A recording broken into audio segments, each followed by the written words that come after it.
here's a look at that combination that we did today.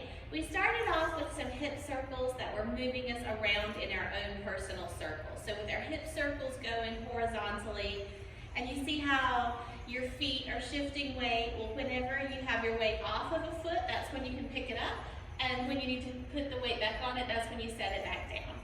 So we started off by just kind of figuring out our turning hip circle, but we were using 3 of those to turn to the back.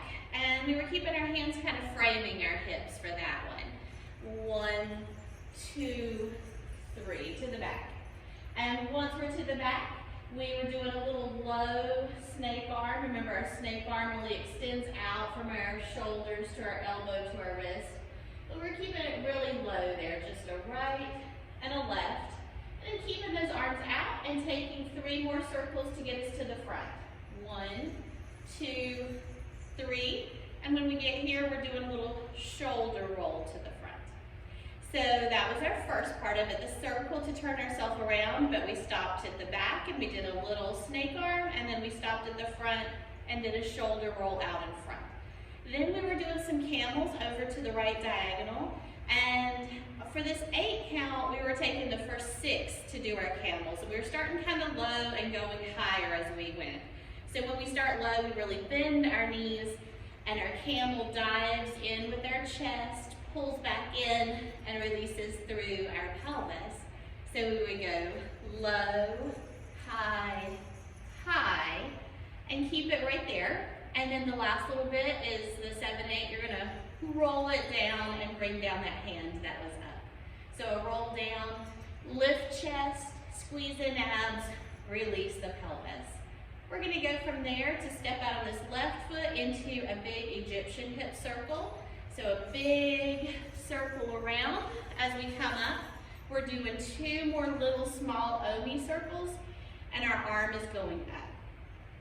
And then there's gonna be just a little shimmy to bring that arm down.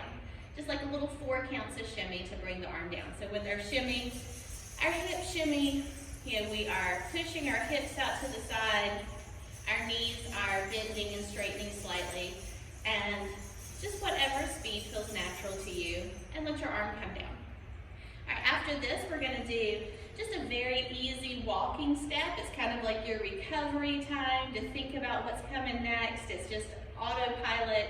But the thing that we did different about it was that we did it in a V shape. So we walked out to the right diagonal and back, and then out to the left diagonal and back.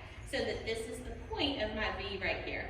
The step we were doing was that Turkish step forward, and I'll do it straight on, but keep in mind we're going to angles.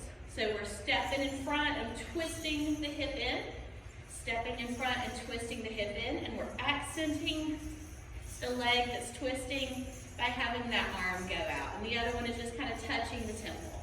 So we're going to the right diagonal, 2, 3, 4, 5, 6, 7, 8.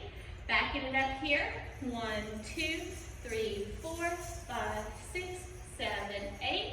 We're turning it to the other side. 1, 2, 3, 4, 5, 6, 7, 8. And backing up. 4, 5, 6, 7, 8. Here, we're going to bring it to some shimmies with our hips and our shoulders.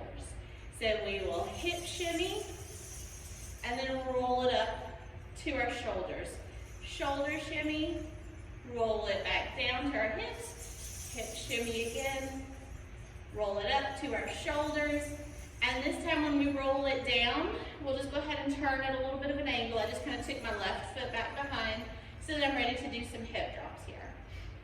So my hip drops, I'm going to extend my left arm and have the right one down by my hip and just do that simple little drop and release, or keeping it just a drop. Whichever one you do, you're going to do that for 6 counts, and then your 7, 8 is going to be to switch to the other side and repeat there. And then a 7, 8 is to come back to the center, and you could repeat the process all the way from the beginning again. All right, so let's see what that looks like to music.